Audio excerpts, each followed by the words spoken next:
Mahalwari system, तीसरा रॉयतवारी system, सुना है आपने? Yes sir. तो हरियाणा पंजाब में बेसिकली एंड आंध्रा तमिलनाडु ये सब में ज्यादातर ना महालवारी सिस्टम यूज होता था। एंड महालवारी सिस्टम, मैं सिस्टम पे नहीं जा रहा कि उसमें क्या था, लेकिन इस चीज की एक आउटपुट समझो कि आज की डेट में एक चीज बताओ कि अगर हम फार्मर्स के स्टेटस की बात करें तो कहाँ के फार्मर्स बेसिकली इकोनॉमिकली साउंड है। मैं ये नहीं बोलूंगा पॉलिटिकली साउंड, वो सब तो लॉबी के हिसाब से डिपेंड करता है, लेकिन इकोनॉमिकली साउंड कहाँ हरियाणा पंजाब के फार्मर्स हैं इकोनॉमिकली साउंड। Yes sir. फिर इधर तमिलनाडु आंध्रा के फार्मर्स हैं इकोनॉमिकली साउंड, राइट। अब अगर बिहार यूपी में जाओ यहाँ पे कंडीशन खराब है, बंगाल में जाओ कंडीशन खराब है फार्मर्स की, महाराष्ट्र में जाओ तो महाराष्ट्र में एक अलग से खराब है। महाराष्ट्र तो in fact is the state where farmer suicide सबसे ज्यादा होती है। हालांकि यहाँ पे भी कुछ एरियाज में रॉयतवारी सिस्टम था एंड कुछ एक एरियाज में महालवारी सिस्टम था, लेकिन अगर हम देखें ना तो the level of exploitation zamindari system में तो मतलब वो जैसे नहीं रहता कि खून चूस चूस करके निकाल लेना और हड्डी भी जो बचा है उसको भी चूस करके निकाल लेंगे। जमींदारी सिस्टम वाज दैट।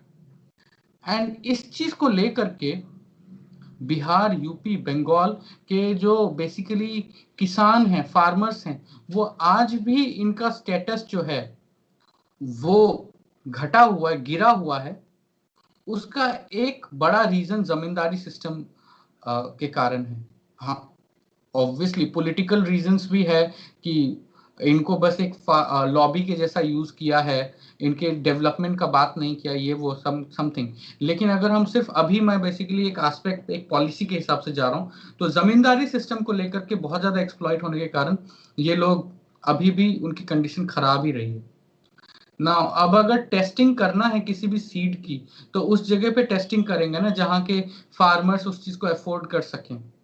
अगर सोचो बिहार बंगाल यूपी में टेस्टिंग सक्सेसफुल हो जाती है लेकिन यहाँ के फार्मर अफोर्ड ही नहीं कर पाए तो ये टेस्टिंग का क्या ही मतलब है।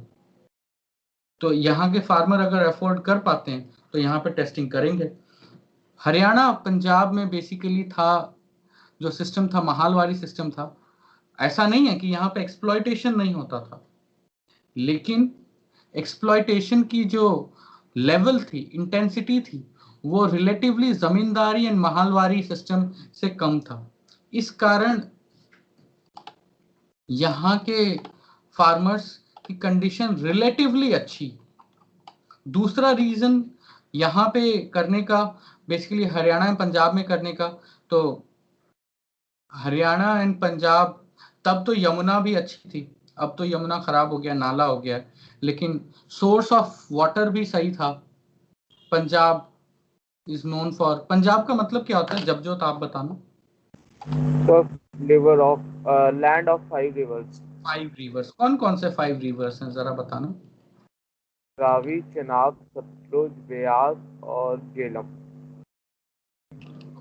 एक मिनट, आपने बोला रावी, चेनाब, सतलुज, झेलम एंड ब्यास। ब्यास। ओके, ठीक है। सो जरा आप ये बताओगे कि आप जैसे दिल्ली से जाते हो पंजाब के तरफ तो सबसे पहले रिवर आपको कौन सा मिलेगा? पर ये तो नहीं आता, सतलुज ब्यास ही आती है सिर्फ, अगर पंजाब की तरफ हो जाओ सिर्फ। सतलुज पहले मिलेगा, फगवाड़ा के आसपास आपको मिलेगा। फगवाड़ा में एक लंबा सा ब्रिज भी है सतलुज का। यस। वहाँ पे एक बड़ी एक यूनिवर्सिटी फेमस है वहाँ पे फगवाड़ा में। कौन सी यूनिवर्सिटी है वो? क्या सर? वो लवली प्रोफेशनल यूनिवर्सिटी। हाँ जी, वो सतलुज के किनारे पर ही है, वो फगवाड़ा ब्रिज खत्म होने के थोड़ी दूर के बाद ही है। ओके, आप सतलुज क्रॉस कर लिए और आप आगे जा रहे हो तो यहाँ पे जब अमृतसर के रास्ते में कौन सा नदी मिलेगा? सर ब्यास। ब्यास।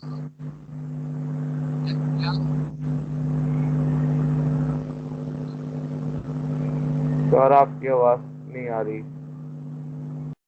अब मतलब माइक में इंटरफेरेंस हो रहा है, मुझे बहुत इंटरफेरेंस सुनाई दे रही है इसलिए। हाँ ठीक है, अभी अभी बेटर है। सो ब्यास, राइट। अब ब्यास से ऊपर हम जाएंगे तो क्या मिलेगा? सर उसके ऊपर जैसे रावी मिलती है। रावी। यस सर, इसके बाद कभी कोई देख ही नहीं गया सर रिवर। इसके बाद तो जैसे अमृतसर के बाद तो वही बंद हो जाता है इंडिया में, उस साइड ओके, की तरफ। सो रावी मिलेगी।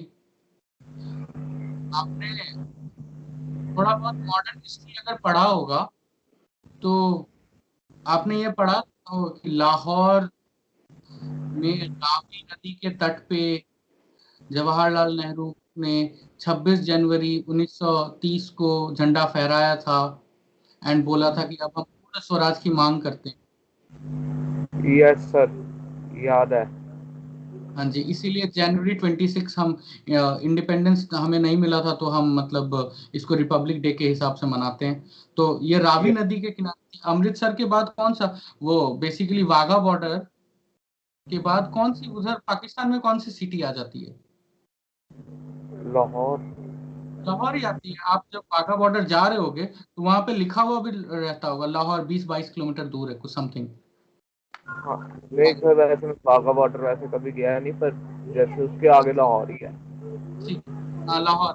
तो रावी है वहां पे रिवर, एंड उसके बाद चेनाब, एंड फिर झेलम, एंड यस। उसके ऊपर नाउ अब ये देख, अब देखो ये बेसिकली पंजाब वाला जो एरिया है ये सतलुज है।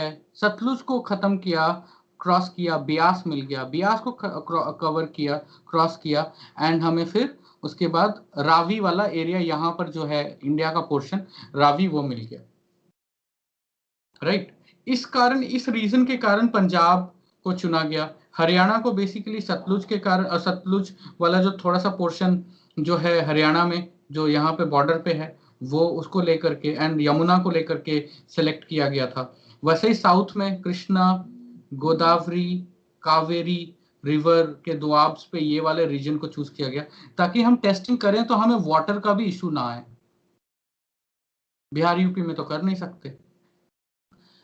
अब एक चीज बताइए, जब जोत आपने बोला कि Punjab is the land of 5 reverse, लेकिन यहाँ तो इंडिया वाले में तो 3 ही रिवर दिखाई दे रही है।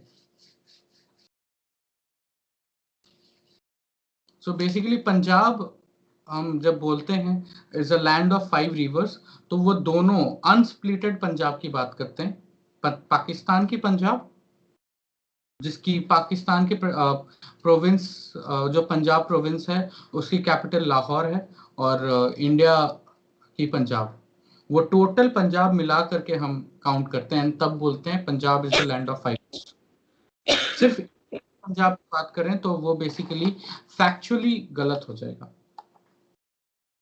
ठीक है, इतना समझ में आ गया कि बेसिकली ग्रीन रेवोल्यूशन यहां पर ही क्यों शुरू हुआ। Yes sir. अब आते हैं, ओके सक्सेसफुल हो गया, सब कुछ हो गया, एंड नाउ किसान भी खुश थे, एवरीबॉडी फाइन, एंड किसानों की आय भी बहुत बढ़ने लगी, कंडीशन और बेटर, इकोनॉमिक कंडीशन और ज्यादा बेटर बेटर सब कुछ होने लगा।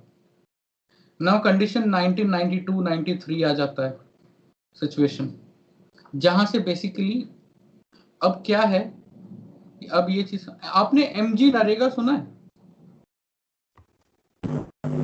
महात्मा Gandhi national. National rural employment guarantee scheme. Yes sir.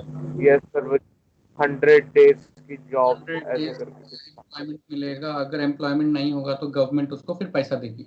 अगर वो 100 डेज, एक साल में होता है 365 डेज, उसमें से 100 डेज का ये बोलते हैं।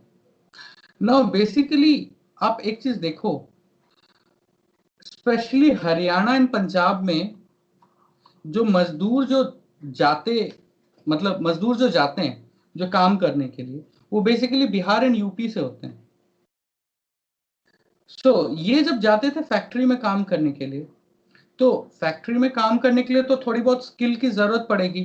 तो जो आदमी फैक्ट्री के स्किल्स के हिसाब से अपने आप को ढाल लेता था, वो आदमी ठीक है, वो काम कर पाएगा।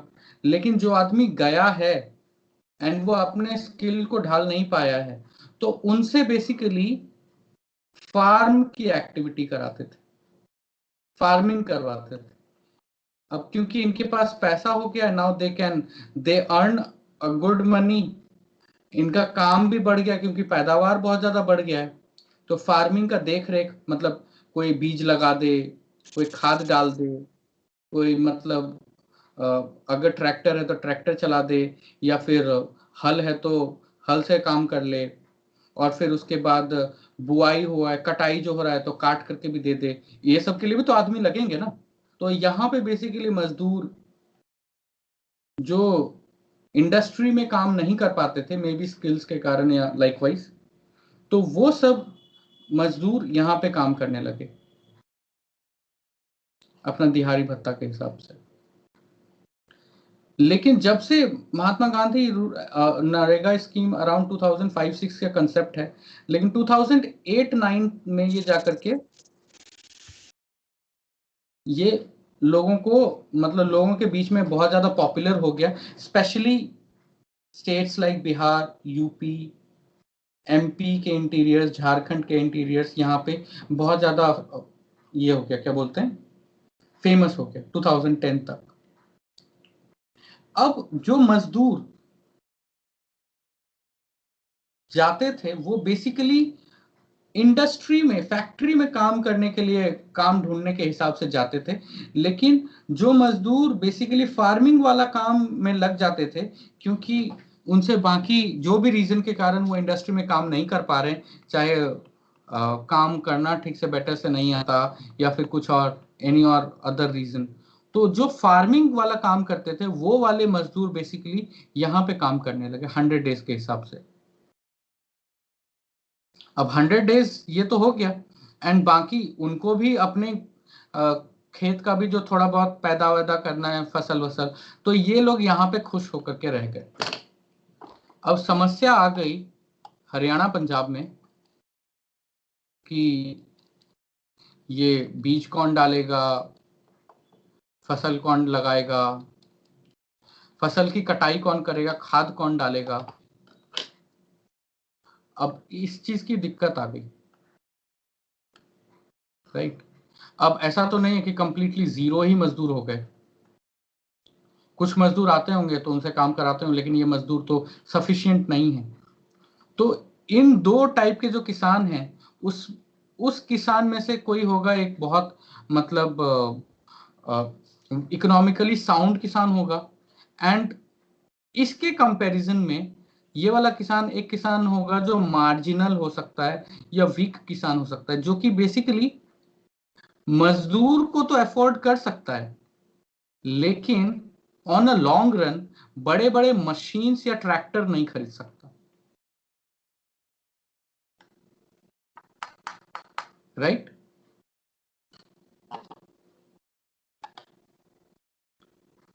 Are you able to understand? Are you able to listen? Am I audible? Yes, sir. Why these people are not replying? Neha, Devesh? Sir मेरे को आपकी आवाज बहुत कट कट के आ रही है, मेरा नेट नहीं चल रहा है, कुछ भी समझ में नहीं आ रहा है ढंग से। Okay. Neha? Neha, are you there? Okay. शायद नेहा का भी इंटरनेट का इशू आ रहा है। ओके, एक काम करो, आप लोग वापस से एक बार रीजॉइन करने की कोशिश करो। मैंने करके देख लिया एक बार, बीच में अभी करा था। अच्छा, इंटरनेट का इशू है। तो इसको, नेहा आपको आवाज आ रही है? it's not there. तो फिर इसमें तो और मतलब मुझे अराउंड 40 to 45 मिनट्स लगेगा। तो इस कल पॉलिटी की क्लास है, तो इसको कंटिन्यू कर लें इन केस। सर कर लो अगर। सर चलेगा मेरे को, क्योंकि आज तो मेरे को कुछ खास समझ आ नहीं रहा। कुछ भी नहीं समझ आया आपको? सर मेरे को आवाज ही कट जा रही है ना, मतलब एकदम ब्रेक हो के आ रही है आवाज, तो एक भी पॉइंट सुनाई नहीं दे रही। मैं तो 2 बार रिकनेक्ट कर लिया, मेरा नेट ही नहीं चल रहा। एक मरतबा आप नेहा रिकॉर्ड कर रही है तो रिकॉर्डिंग आप देख हाँ लेना। सर, मैं वही करूँगा, रिकॉर्डिंग सुन लूंगा। नेहा तो जबजोत इसको हम फिर कल कंटिन्यू करते हैं। कल 12:30 की जो क्लास है, पहले इसको हम कर लेंगे एंड फिर कल जैसे टाइम बचेगा तो फिर इंस्टेड ऑफ पिकिंग पॉलिटी के किसी कंसेप्ट के लिए थोड़ा टाइम चाहिए होगा, तो फिर मैं वो इकोनॉमी का ये बता दूंगा कि करेंसी कैसे कैलकुलेट होती है। ठीक है?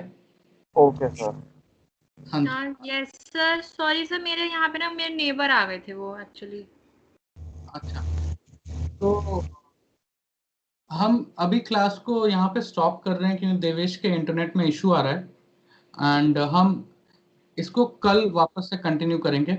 वापस से देवेश आप रिकॉर्डिंग देखना एक बार। सर मैं कल क्लास नहीं दे पाऊंगी। मैं आसाम जा रही हूँ, कल मेरी फ्लाइट है। अच्छा, कल जा रहे हो? यस। ओके, तो ओके, सो देवेश आप रिकॉर्डिंग एक बार तो बस सुन लेना। अगर आपको नहीं समझ में आएगा तो मैं वापस से बता दूंगा।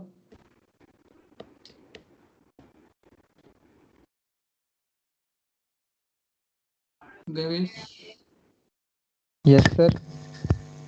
बोल रहा हूँ क्योंकि because Neha would not be available tomorrow, तो जो बेसिकली आधे कंसेप्ट पे तो छोड़ना नहीं चाहिए if she would not be able to join. तो कल अगर मैं जैसे कराता हूँ तो she would not there and तो इस चीज को लेकर के हम मतलब आपको देवेश आप मतलब रिकॉर्डिंग देख लेना एंड आपको दिक्कत होगा तो मैं आपको वापस से बता दूंगा। Okay sir. ठीक है, तो आप देखो अगर आपका इंटरनेट सपोर्ट कर रहा है तो ठीक है, नहीं तो आप एग्जिट कर लो, रिकॉर्डिंग देख लेना, रिकॉर्डिंग सुन लेना। बाकियों को कोई इशू आ रहा है इंटरनेट पे या फिर आवाज मेरा सुनाई नहीं दे रहा या समझ में नहीं आ रहा कुछ चीज? नो सर, मेरे को तो ऐसे ठीक ठाक थी, बीच बीच में कभी कभार अटकी आ रही थी, पर बस वैसे समझ बीच में बीच आता। में बहुत डिस्टरबेंस हो रही थी माइक से किसी के। अच्छा, ओके, ठीक है, तो आगे कंटिन्यू करते हैं। यहाँ तक आप समझ गए थे? नेहा आप basically MG NREGA and all आप सुने थे वो? नहीं। ओके, कहाँ तक सुना था आपने? वो पंजाब वो वाला सुना था? वो सुन लिया। ओके, पंजाब वाला सुन लिया, तो ठीक है। तो अब ये चीज देखो, बेसिकली 2005-6 के टाइम पे एक बेसिकली गवर्नमेंट ने एक प्रोग्राम रिलीज किया था, एमजी नरेगा स्कीम, जो कि basically national rural guarantee scheme था। उसमें ये बोलते हैं कि आप मतलब 100 डेज के लिए आपकी हाँ एम्प्लॉयमेंट की, ये पता है मेरे को। ये पता है ना? Yes sir. तो अब ये चीज देखो, तो बेसिकली जो बिहार एंड यूपी से जो मजदूर जो जाते थे काम करने के लिए, तो वो बेसिकली इंडस्ट्री में काम करते थे और जो वेल इक्विप्ड नहीं होते थे तो वो वाले मजदूर जो हैं वो फार्म लेबरर बन करके काम करते थे, राइट? यस। अब जब एमजी नरेगा आ गया एंड 2010 के आसपास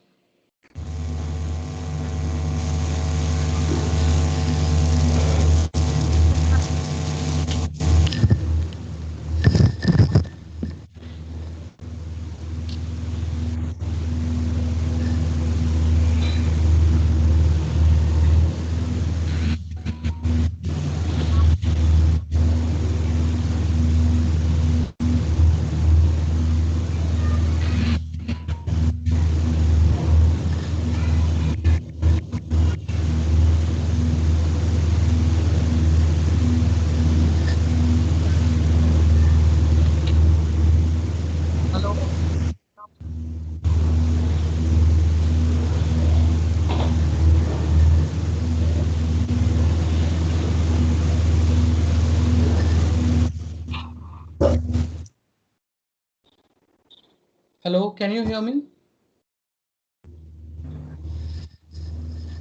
Hello, आवाज आ रही है?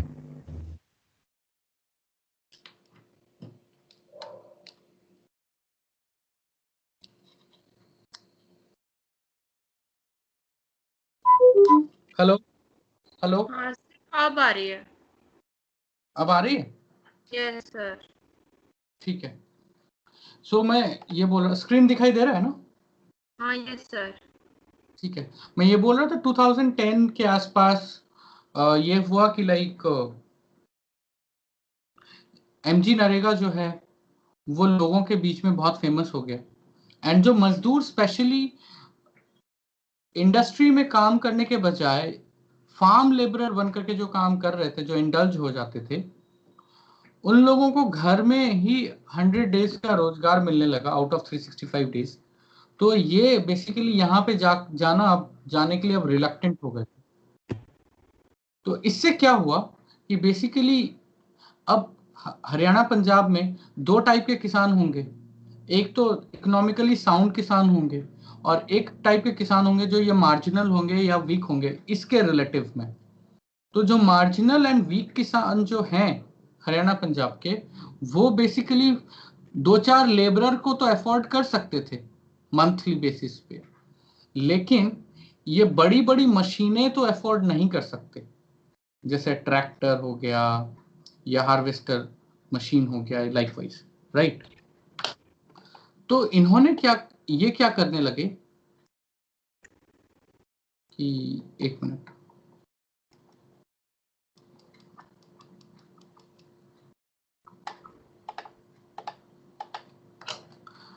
अब ये वाले किसान जो वीक किसान हैं, इसके लिए वीक या मार्जिनल किसान हैं, उसके लिए सबसे इजी काम क्या था कि ये जो फसल है, जो काटना है, कटाई, जो स्टबल बर्निंग की जो बात करते हैं, वो ये खुद से काटने लगे। लेकिन ऑब्वियसली इनको आदत नहीं है तो पॉसिबल तो है नहीं। तो इन्होंने क्या, एक हार्वेस्टर मशीन रेंट पे ले लिया, या फिर बड़े किसान सब मिलकर के कोऑपरेटिव बनाया और रेंट पे ले लिया। ये हार्वेस्टर मशीन क्या करती है कि ये जो जब कट करती है ना स्टबल को, तो यस ये वाला कटिंग जो है यहां तक ही कट कर पाती है, इतना ही कट कर पाती है, इतना। ये जो है 2-5 सेंटीमीटर जो है वो छूट जाता है, 2-5 सेंटीमीटर ये छूट जाता है। अब इसको अगर वो टिल करना चाहें तो हाथ से करना पड़ेगा, तो that is obviously not possible. तो उनके लिए सबसे आसान तरीका क्या रहता है कि इसको जला दो, पहला चीज, राइट। हार्वेस्टर वाले जो मशीन के साथ दिक्कत है, इसलिए किसान इसको स्टबल को जला देते हैं, पहला। दूसरा रीजन स्टबल को जलाने का है वो ये है, इसीलिए ही बेसिकली मैंने बोला कि 2011-12 में ज़्यादा दिल्ली में पोल्यूशन का आउटक्राई क्यों होने लगा, इसके कारण। दूसरा रीजन जो है वो है एक और, कि अब एक चीज देखें आप, जो HYV सीड्स जो आई बेसिकली पैडी के लिए जो आई थी, वो ओवर द टाइम और ज्यादा बेटर होते रही और अर्ली 2000 में जाकर के या 2005 में जाकर के बहुत अच्छी सीड्स आने लगी। तो बेसिकली पैडी जो कि 70 डेज का टाइम लगता है स्टार्टिंग लेकर के कल्टीवेशन से लेकर के कटिंग तक, वो अराउंड जो 70 डेज में इनका जो कंप्लीट होता था, वो 60 से 70 डेज के बीच में, वो घट करके 45 से 50 डेज में होने लगा, बिकॉज ये सीड बहुत ज्यादा एफिशिएंसी की अब होती है HYV seeds. Okay, HYV seeds के साथ एक चीज दिक्कत है कि आपको हर टाइम में एक नया सीड खरीदना पड़ेगा, वो अगले जनरेशन में जाकर के स्टेराइल हो जाती है। मतलब आप ये अगर सोचें कि आज जो है, जो सीड जो निकल रहा है, उसी सीड को मैं यूज करके अगले बार फिर से खेती कर लूंगा, तो HYV सीड के साथ आप कर तो लोगे, लेकिन उसकी जो प्रोडक्टिविटी है वो घट जाएगी। पहले अगर आप 100 क्विंटल का आप ये कर रहे थे, पैदावार उपज हो रहा था, तो अगले बार आपका 50 क्विंटल्स का ही पैदावार उपज होगा, क्योंकि HYV सीड की मतलब वो अगले जनरेशन में स्टेराइल होनी शुरू हो जाती है। You can not reuse HYV seeds. इसके कारण क्या है कि आपको हर टाइम में नया नया सीड खरीदना पड़ेगा, एंड ये पॉसिबल तभी है कि अगर किसान इकोनॉमिकली साउंड होगा तभी वो हर टाइम में सीड खरीद सकता है, या फिर उसके पास एक्सेस हो सीड बैंक्स का, तभी जाकर के सीड खरीद सकता है। तो इसीलिए हरियाणा पंजाब में HYV सीड्स बहुत ज़्यादा फेमस है at a greater extent, economically sound होने के कारण, and likewise farm lobby and सब कुछ। इसलिए फार्म लॉबी भी बहुत स्ट्रांग है हरियाणा पंजाब में as compare to UP Bihar के फार्मर्स। यूपी बिहार के फार्मर्स तो आपस में खुद का ही गुजारा नहीं कर पाते, वो लॉबी कहाँ ही से बना पाएंगे। लेकिन हरियाणा पंजाब में देखो, दे कैन मेक लॉबीज। तो अब क्या है कि ये 45-50 डेज का जो बेसिकली नया HYV सीड्स की जो टोटल डेज जो आई थी, इसके कारण क्या हुआ, एक चीज देखो, मैंने बताया आपको जुलाई 15 से लेकर के जुलाई अक्टूबर तक कितना हो गया, 90 डेज हो गया, राइट। एंड अगर इसको हम इंटू करें 45 डेज से 50 डेज इंटू करें तो ये भी 90 डेज से 100 डेज हो जाएगा, अगर इंटू 2 करें तो, राइट। तो बेसिकली यहाँ के फार्मर्स क्या करना शुरू करें, इन्होंने डबल टाइम क्रॉपिंग करना शुरू कर दिया टू गेन, थोड़ा और ज्यादा गेन हो जाएगा ये सब चीज को लेकर के। मतलब बेसिकली जुलाई 15 का जो डेट है उन्होंने अर्ली कर दिया, जुलाई 7 जुलाई 6 के आसपास, एंड ये अक्टूबर 15 जो लास्ट टाइम है वो एक्सटेंड हो गया नवंबर फर्स्ट वीक या अक्टूबर लास्ट वीक तक। ना इससे क्या हुआ कि अब देखो, जब नवंबर 15 से कंसिडर किया जाता है राबी के बेटर क्रॉपिंग के लिए, and so that they do not miss the deadline. अब ये नवंबर 1 को कटाई करना शुरू किया इन्होंने, एंड फिर इनके पास ये काम है कि मार्केट जाओ एंड फिर आप अपनी पैदावार सेल करो, सब कुछ करो, प्रोसेस कराओ एंड फिर सेल करो। इसमें 15 डेज का ही समय बच गया है, राइट। हाँ यस सर। अब Yes. मजदूर की तो कमी, मजदूर तो बहुत कम है, as I said before, MG NREGA वाला चीज को लेकर के। अब मजदूर कम है तो इनके लिए सबसे आसान ऑप्शन क्या है, इस 15 दिन में अगला हमें नए सीड को जलाना भी, वो भी करना है, जर्मिनेट भी करने के लिए डालना है, सब कुछ करना है। तो ये इनके लिए बेस्ट ऑप्शन है कि इंस्टेड ऑफ कटाई करने से अच्छा मैं क्या करता हूँ, जो पराली बचा है उसको जला देता हूँ। ये एक रीजन है बेसिकली किसानों को पराली जलाने का, मतलब स्टबल जलाने का। एंड वो जलाते कब है, अक्टूबर लास्ट के आसपास या नवंबर फर्स्ट वीक, तब तक मौसम ठंडी हो जाती है। वही केस हो गया दिवाली वाला, जो गर्म, ये भी तो गर्म धुआं एंड पार्टिकुलेट मैटर्स लेकर के आएगा एंड फिर डिफ्यूज कर जाएगा। ये एक रीजन, ये समझ में आया आपको बेसिकली स्टबल क्यों जलाते हैं? हाँ यस सर। तीसरा एक इंपॉर्टेंट रीजन है, वो ये है जो आपने नेहा स्टार्टिंग में बताया था, सी वाला। तो जो एरिया, जो लोकेशंस जो हैं जहां पे सी है, तो सी ब्रीज चलती है। तो जब, अब एक चीज समझो कि जो दिवाली वाले जो पटाखे वाला जो कंसेप्ट बताया था एंड यहाँ पे आकर के डस्ट ये सब हो गया है, तो आपने देखा होगा कि बेसिकली दिल्ली गवर्नमेंट हो गई या हरियाणा गुड़गांव में आपने देखा होगा, दिल्ली में देखा होगा कि सुबह सुबह वो वाटर कैनन लेकर के निकलते हैं एंड फिर पेड़ वेड़ पे डालते रहते हैं पानी, राइट? देखा आपने? Yes sir. वो बेसिकली क्या करते हैं कि ताकि पर्टिकुलेट मैटर्स जो है नीचे सेटल डाउन हो जाए, ज्यादा उड़े नहीं, एटमॉस्फेयर में ज्यादा उड़े नहीं, नीचे सेटल डाउन रहे, राइट?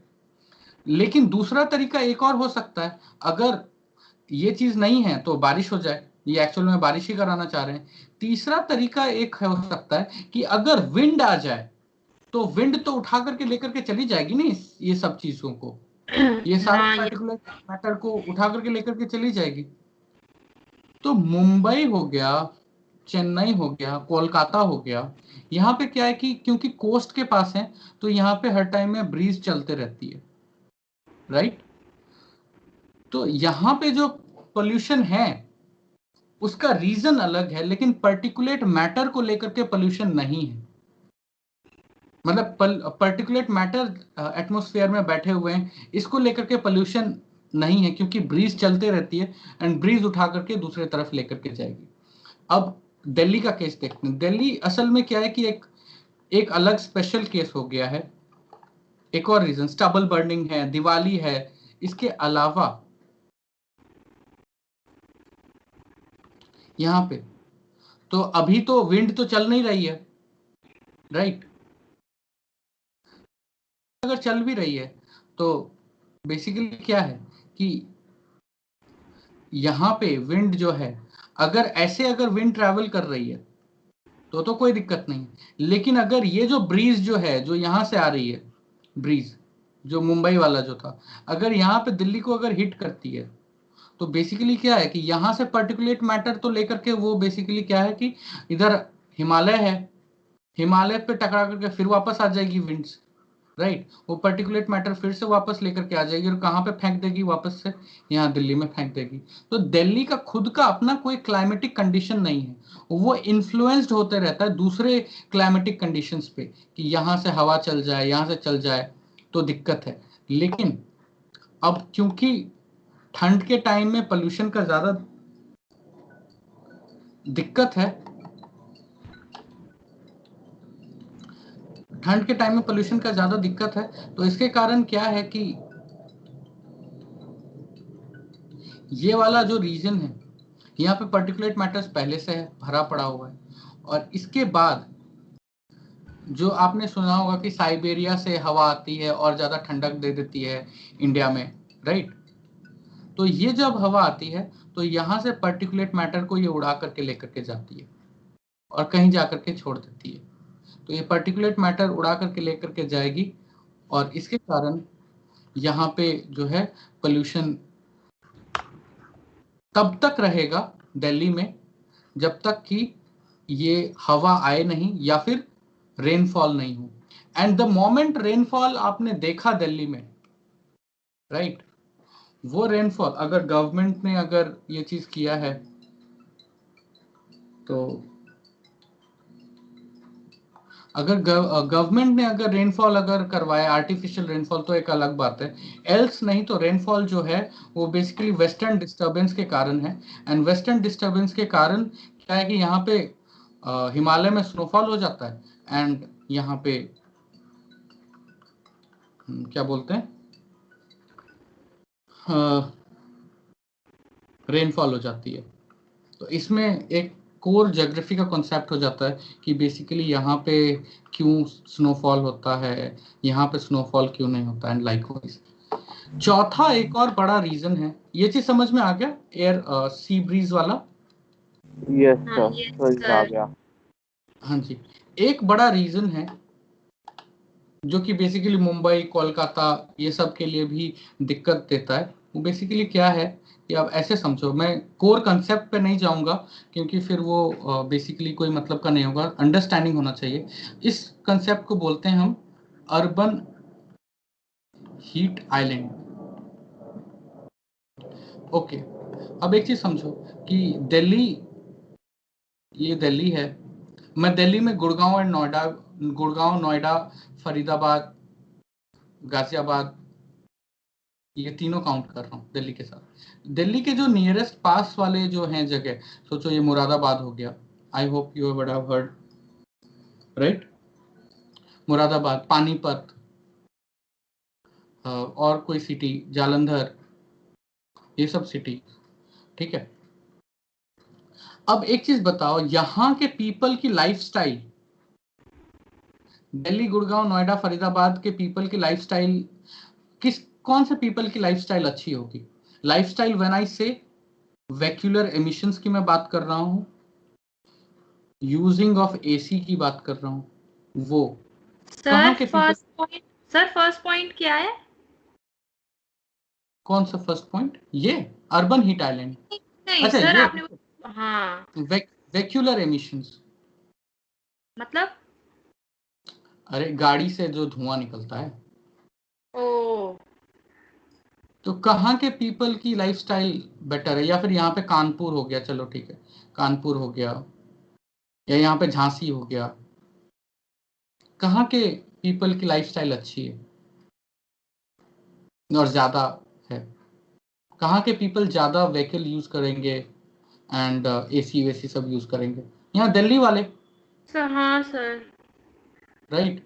तो अब आपने ये देखा कि आप की एक पर्सनल एक्सपीरियंस है कि घर में तो ठंडी करती है एसी, लेकिन बाहर में गर्मी करती है। तो ऐसे सोचो कि अगर एक कॉलोनी में 100 एसी चल रहे हैं तो उतना ही गर्मी बाहर में करेगी, राइट? घर में तो ठंडी दे देगी। हाँ तो इसके कारण बेसिकली एक पर्टिकुलर एरिया में लाइफस्टाइल के कारण एक कॉन्सेंट्रेशन ऑफ गैसेस एक्स्ट्रा हो जाता है, एंड इसके कारण यहाँ पे एक क्लाइमेटिक कंडीशन डेवलप हो जाती है। एंड ये वाली जो जगह के हिसाब से ये वाला जगह ज्यादा हीटेड रहता है बिकॉज ऑफ आवर लाइफस्टाइल के हिसाब से। इसको हम बोलते हैं अर्बन हीट आइलैंड, ठीक है। एंड जब हवा जो चलती है तो ये बेसिकली हीटेड है, तो ये बेसिकली लो प्रेशर है, एंड यहाँ पे as compare to this particular place यहाँ पे हीट कम है, तो this is high pressure. And हवा जब चलेगी तो हाई टू लो चलेगी, high pressure to low pressure. And जब high pressure to low pressure चलेगी तो यहाँ पे और सारे डस्ट को लेकर के आएगी और यहाँ पे डिपॉजिट कर देगी दिल्ली में, क्योंकि यहाँ पे फिर से लो प्रेशर आ जाएगा यहाँ पे, तो यहाँ पे रह जाएगी। तो यहाँ पे एसी के कारण जो गर्मी सब जो हो रहा है वो सब तो है, वेहिकुलर एमिशंस के कारण जो गर्मी हो रहा है वो सब तो ठीक है, लेकिन डस्ट भी आकर के ऐड कर देगी। And this is actually known as dust dome. Delhi becomes a dust dome as well, हाँ यस सर। राइट। दूसरा एक और रीजन है दिल्ली के साथ कि यहाँ पे अरावलीज हैं, राइट। अरावलीज ऑलमोस्ट खत्म हो चुकी है, टूट चुकी है, तो यहाँ पे अरावलीज के कारण डस्ट एक्स्ट्रा है, तो इसीलिए ही एक्स्ट्रा आप चलोगे तो यहाँ पे आपको मतलब एक्स्ट्रा डस्ट आपको मिलेगा यहाँ पे लाइकवाइज। इसलिए ही आप जब बाहर जाते हो, स्पेशली लड़कियां, वो मुंह में पट्टा बांध करके जाती हैं, right, so that they doesn't affect, और फिर उनकी मेकअप वेकअप खराब नहीं हो जो भी, बट दैट इज गुड कि आप मतलब अपनी सुरक्षा ले रहे हो कि मतलब एयर पोल्यूशन एंड ये डस्ट वस्ट से आप बच रहे हो। लेकिन आप यही चीज मुंबई में देखो तो मुंबई में ये वाला कंसेप्ट बहुत कम है, क्योंकि यहाँ पे ब्रीज चलते रहती है, तो यहाँ पे ये डस्ट वस्ट का दिक्कत होता नहीं। तो लेकिन डस्ट का दिक्कत नहीं है, ओके फाइन, लेकिन वही वाला कंडीशन तो मुंबई में भी होगा, चेन्नई में भी होगा, कोलकाता में भी होगा, राइट, होगा ना, अर्बन हीट आइलैंड वाला। हाँ Yes, यस। तो इस चीज के कारण मतलब इसीलिए यहाँ पे भी एयर पोल्यूशन का दिक्कत, लेकिन मेजॉरिटी दिक्कत बेसिकली अर्बन हीट आइलैंड के कारण होता है। लेकिन दिल्ली में दिक्कत है क्योंकि सिर्फ बहुत सारे रीजन है। लेकिन अगर आप देखो ना कि अगर आप अभी भी सर्च करोगे कि इंडिया की सबसे पोल्यूटेड जगह कौन सी है, कौन सी सिटी सबसे ज्यादा पोल्यूटेड है, तो दैट इज नॉट दिल्ली। आप दिल्ली का नाम 5th 6th पे नाम पे आएगा, कानपुर आएगा, झांसी आएगा, या फिर ग्वालियर आएगा, वो आएगा। द रीजन वाई इज क्योंकि जैसे ये अर्बन हीट आइलैंड है, अब कौन सा मैं कलर यूज करूं, एक मिनट में इसको इरेज कर देता हूं।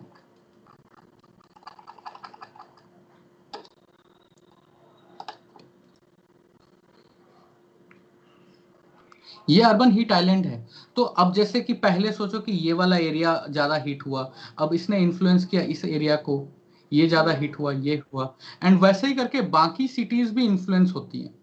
तो बाकी सिटीज क्या है, वो basically over the time high pressure low pressure, high pressure से लो प्रेशर डेवलप होनी शुरू हो जाएगी, राइट। तो जो जैसे ही डस्ट डोम्स का जो हवा, दिल्ली से जो हवा चलने लगेगा, राइट, अब क्योंकि ये वाली भी बेसिकली हाई प्रेशर पे है, सॉरी लो प्रेशर पे है, तो यहाँ से हाई टू लो ट्रैवल करेगा, और कानपुर से आगे आप जाओगे तो वहां तो गांव शुरू हो जाता है, तो वहां पे अर्बन हीट आइलैंड का कंसेप्ट ही नहीं है।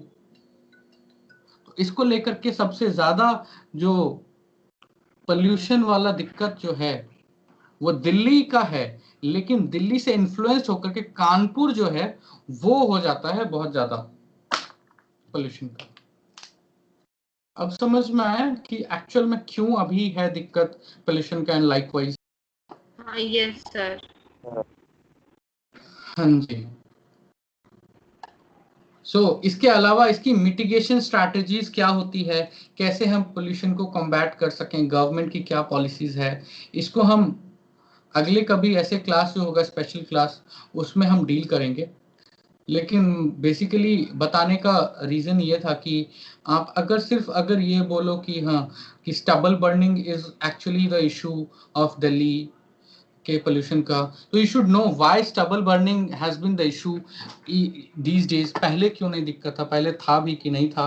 92-93 से स्टबल बर्निंग का धीरे धीरे इशू चल रहा था, लेकिन वो दिल्ली के पोल्यूशन को अफेक्ट नहीं करती थी, इसलिए क्योंकि लो स्केल पे पोल्यूशन ये होता था क्योंकि वहाँ पे, और अभी मजदूरी कम हो गई है तो इस चीज के लेकर के हाई लेवल पे पोल्यूशन का स्केल जो है वो बढ़ गया। इसके आगे भी और भी रीजंस हैं स्टबल के, तो वो हम आगे क्लास में डिस्कस करेंगे, क्योंकि एक्चुअल में हो भी गया है टाइम बहुत ज़्यादा, एंड उससे ज़्यादा कंसेप्ट आज बहुत ज़्यादा डिस्कस हुआ है, एग्जाम्पल कम डिस्कस हुआ।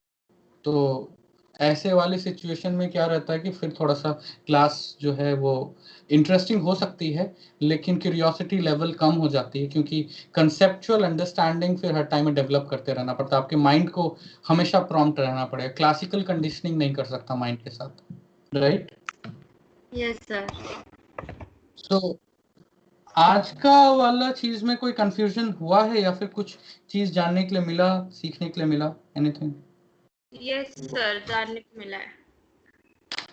वैसे मेरे को भी प्रॉब्लम नहीं आई, वैसे सीखने को बहुत ज्यादा मिला है। क्या क्या क्या आपने बोला? जैसे पहले लग रहा था, वो जब आप एसी का समझा रहे थे ना, उससे प्रॉब्लम आ रही थी, फिर ठीक होने लगा, जैसे मेरे को समझ में आने लगा। अच्छा, पहले नहीं समझ में आ रहा था आपको? हाँ, थोड़ा थोड़ा नहीं समझ में आ रहा था, फिर जैसे आपने पूरा समझाया फिर आ गया था। ओके। हाँ, क्योंकि बेसिकली इसमें क्या है कि आपको स्टार्टिंग वाला तो आपको ऑब्वियसली बोर लगा होगा, जब मैं एसी का कंसेप्ट ये सब जब मैं बोल रहा था, या कुछ एक कंसेप्ट में मैं बात कर रहा था, तो बेसिकली आपको ठीक है कुछ नया चीज़ जानने के लिए मिल रहा होगा, लेकिन आप थोड़ा सा मतलब कॉन्ट्रोडिक्टरी हो रहा होगा माइंड में। बेसिकली मैं तो एयर पोल्यूशन का कर रहा हूँ, लेकिन एग्जाम्पल मैं यहाँ पे एसी का कर रहा हूँ, ये कुछ भी। लेकिन बेसिकली क्या है कि थोड़ा तो एनवायरनमेंट एंड इकोलॉजी वाले एयर पोल्यूशन वाले चीज़ में तो थोड़ा कंसेप्ट तो बिल्ड करना पड़ेगा, ताकि आप उसको थोड़ा बेटर तरीके से अंडरस्टैंड कर सकते हो। मैं ये बोलूँगा कि कंसेप्ट मैंने एक्चुअल में कुछ बताया ही नहीं है, मैंने ऊपर ऊपर का भी ऊपर बताया है। तो डीप तो क्या, मैंने कुछ टच ही नहीं किया है, मैंने सिर्फ एग्जाम्पल से समझाने का कोशिश किया है, बस यही। लेकिन कोशिश किया है ताकि थोड़ा बहुत आप लोगों को एयर पोल्यूशन के बारे में पता चल सके, एंड पता चलेगा तो आप बाकियों के साथ शेयर कर सकते हो। बाकियों को शायद कंफ्यूजन होगा कि अभी क्यों पराली का दिक्कत है, पहले क्यों नहीं होता, या हो सकता है कि दिल्ली क्रैकर बर्न करने के टाइम में, या हो सकता है कि ऐसा क्या क्यों वगैरह होता है ना, तो आप लॉजिकली आप समझा सकते हो, that you have concept build with you, कि हाँ आप थोड़ा समझा सकते हो कि एक्चुअल में दिक्कत अभी ही क्यों होती है। पहले ऐसा नहीं है कि आप मतलब जून जुलाई के आसपास मतलब दिवाली अगर होती तो उस टाइम में भरपूर पटाखा फोड़ा करते, नहीं, पटाखा आप उस टाइम में फोड़ोगे तो एयर पोल्यूशन तो होगा ही, लेकिन सिवियरिटी भी होगा, लेकिन ये एक्सटेंड हो जाता है लगभग 1 महीने के हिसाब से। वो उसका रीज़न ये है क्योंकि ब्रीज जो है, ब्रीज का वेट करते हैं हम ताकि वेस्टर्न डिस्टर्बेंस आए, ठंडा आए, और हवा आए, ठंडा नहीं। ठंडक तो बेसिकली पटाखे, अभी स्टबल थोड़ा सा शुरू हुआ होगा, इसके कारण एयर पोल्यूशन का दिक्कत आना शुरू हो गया, इसलिए थोड़ी बहुत ठंडक शुरू हो गई है। एंड दूसरा कि मतलब दिवाली के कल 2 दिन के बाद ही देखना ठंडी बढ़ जाएगी। तो इस चीज को लेकर के, क्योंकि ये वाला एक डूम सा बन जाएगा जहाँ पे गर्म हवा जो है ऊपर स्केप करना चाहिए, ठंडी हवा नीचे आ रही होगी, और वो जब ठंडी हवा जब नीचे आ रही होगी तो साथ में वो पार्टिकुलेट मैटर को भी और साथ में नीचे लेकर के आ रही होगी, इसलिए। ठीक है। Yes sir. और बाकी कभी और लगेगा ऐसा स्पेशल, ऐसे तो स्पेशल क्लास होना चाहिए, कुछ जो रिसेंट कुछ ट्रेंड्स चेंजेस चल रहे हैं, तो आगे फिर ऐसे होगा तो इस चीज़ को कंटिन्यू करूंगा। इसमें कुछ पार्ट छूटा हुआ है वो भी बताना है, लेकिन अब नहीं बता रहा हूँ क्योंकि बेसिकली कंसेप्ट लेडन क्लास हो जाएगा, तो फिर वो लंबा क्लास ठीक नहीं है, राइट। अब Okay. ये करते हैं। ओके चलो देन, ओके बाय। देवेश के साथ आप वीडियो शेयर कर लेना नेहा, ठीक है। ओके सर, मैं उसको फॉरवर्ड कर Okay. दूंगी। चलो एंड हैप्पी Bye. जर्नी। कब की